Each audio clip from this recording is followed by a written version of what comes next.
Olá e bem-vindos! Hoje a gente vai fazer um mergulho profundo em um único capítulo de uma obra, assim, monumental. O capítulo 2 do Guia dos Perplexos de Maimônides. A nossa fonte aqui é a tradução completa em português e a missão é entender uma das interpretações mais, eu diria, radicais sobre o que realmente aconteceu com Adão no Jardim do Éden. Mas antes da gente entrar no texto, é importante situar o autor, né? Maimônides, ou Ramban, como ele é conhecido, ele não foi só uma figura do século XII. Ele era um gigante, rabino, médico do sultão Saladino, líder comunitário e um dos filósofos mais importantes da Idade Média. Sem dúvida.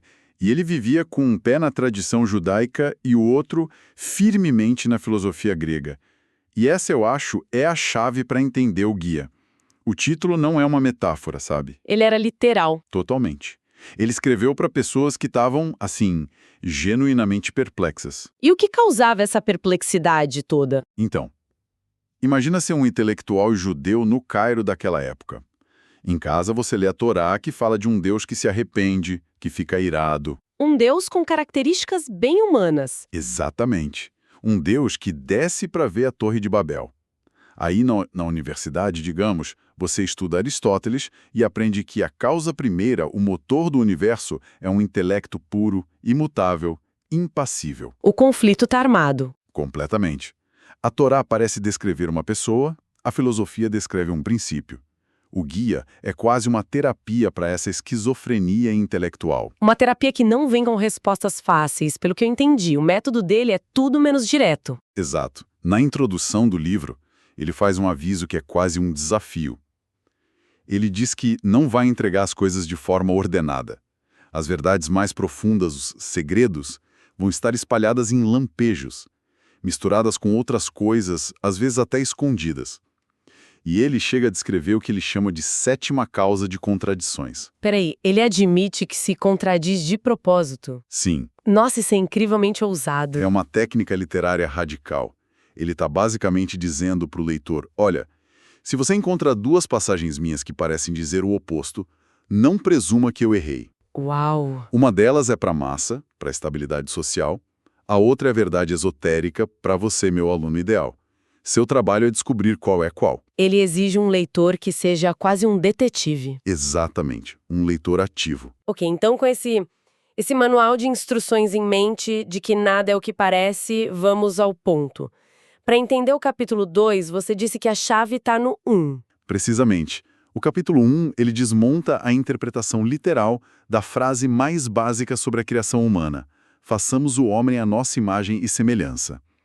Maimônides dedica o capítulo inteiro para provar que as palavras hebraicas tselem, imagem, e demut, semelhança, não podem de jeito nenhum se referir à aparência física. Certo, porque seria uma heresia atribuir um corpo a Deus. Exato. Essa é a base de tudo. Mas então, se a imagem de Deus não é a nossa aparência, o que é? É o intelecto. A mente. A percepção intelectual. A capacidade de entender conceitos abstratos, universais. Para Maimônides, a essência do ser humano, o que ele chama de nossa verdadeira forma, não é o corpo, é a nossa mente. A semelhança com Deus, que é puro intelecto, está na nossa capacidade de pensar a verdade. Isso já é uma mudança de paradigma, né? Porque geralmente se associa a imagem de Deus a, sei lá, autoridade, domínio sobre a natureza, uma dimensão moral. Ele está reduzindo tudo a uma capacidade puramente mental. Exatamente. E é essa premissa que prepara o terreno para a bomba que ele solta no capítulo 2. Sem entender que perfeição para ele é perfeição intelectual, o resto não faz o menor sentido. Perfeito. Então chegamos ao capítulo 2. Ele começa com o que ele chama de uma notável objeção que um estudioso fez para ele. E o paradoxo é muito bom. Se Adão foi criado perfeito, a imagem de Deus, ou seja, puro intelecto, por que a primeira proibição foi contra comer da árvore do conhecimento do bem e do mal? Conhecimento não é uma virtude? E pior, por que depois de pecar e adquirir esse conhecimento, ele é punido? Parece que ele foi punido por se tornar melhor. Exato. É um paradoxo perfeito. E a solução de Maimônides é genial. Ele não tenta justificar, ele redefine os termos. Ele diz que a gente confunde dois tipos de cognição, de conhecimento. A chave está na diferença entre verdadeiro e falso e bem e mal. Espera um pouco. Separar verdadeiro de bom, isso soa Perigoso. perigoso. A maioria das filosofias e religiões tenta justamente unir as duas coisas, né? Dizer que o que é bom é verdadeiro e o que é verdadeiro é bom. E Maimônides está dizendo que a moralidade, o bem e o mal não pertencem ao domínio da verdade objetiva. Do ponto de vista dele, sim. E essa é a parte chocante. Ele cria uma hierarquia. No topo está a cognição intelectual. Ela lida com o que é verdadeiro e falso. São verdades demonstráveis, necessárias, matemática, metafísica.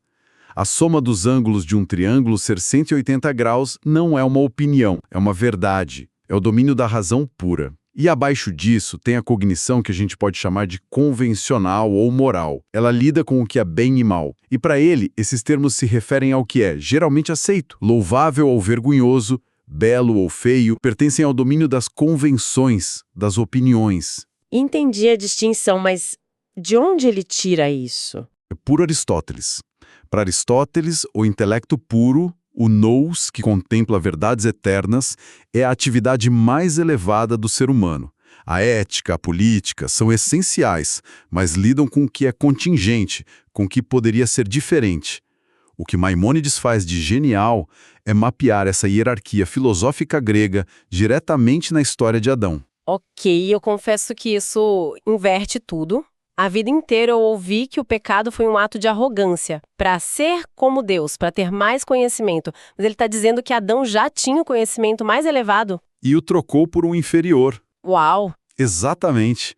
Essa é a virada de chave.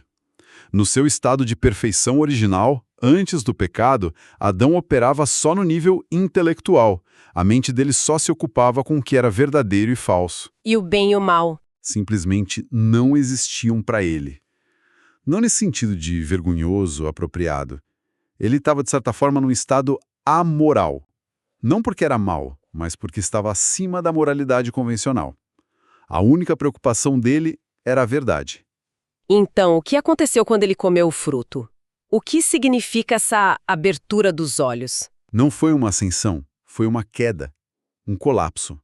O ato de desobedecer, de seguir o desejo de comer, foi o momento em que ele deixou a imaginação e os apetites do corpo dominarem o intelecto.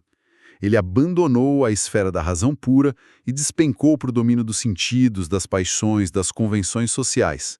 A partir dali, ele se preocupou não mais com o que era verdadeiro, mas com o que era bom ou mal no sentido de agradável ou vergonhoso. E o texto bíblico dá a prova. Seus olhos se abriram, e eles souberam que estavam nus. Esse é o exemplo perfeito que ele usa.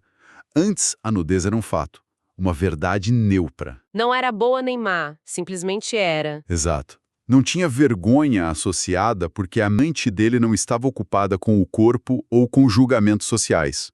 Era indiferente. Depois da queda, a atenção se desviou da contemplação de Deus para sensações do corpo e para vergonha. E vergonha é, por definição, uma convenção social. Ele trocou o conhecimento do verdadeiro e falso pelo do bem e do mal, que para Maimônides é esse tipo inferior de cognição. Essa leitura é muito poderosa. A ideia de que o estado do paraíso é um estado amoral, no sentido de estar além do bem e do mal convencional. Isso é radical mesmo hoje. Completamente. Desafia toda a nossa intuição.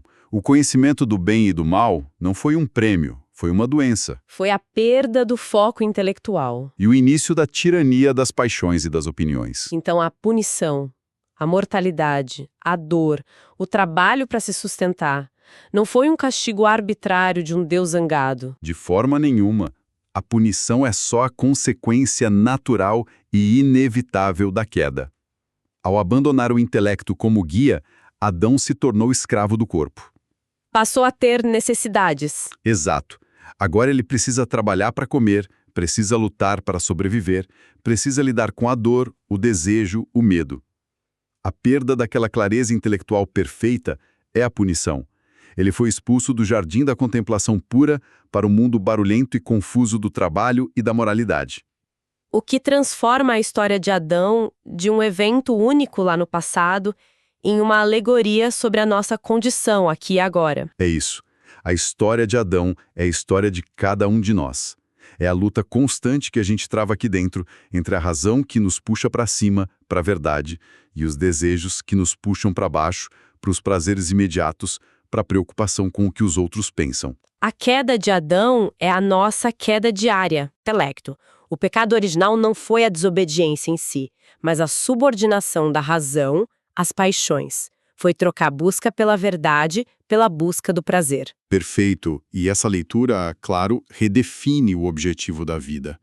O caminho para a perfeição, para a redenção, não é só seguir um código moral, embora ele ache as leis essenciais para a ordem social. Para disciplinar o corpo. Isso, mas o objetivo final é um esforço contínuo para cultivar o intelecto, para purificar a mente das distrações e se aproximar daquele estado adâmico original de percepção pura da verdade.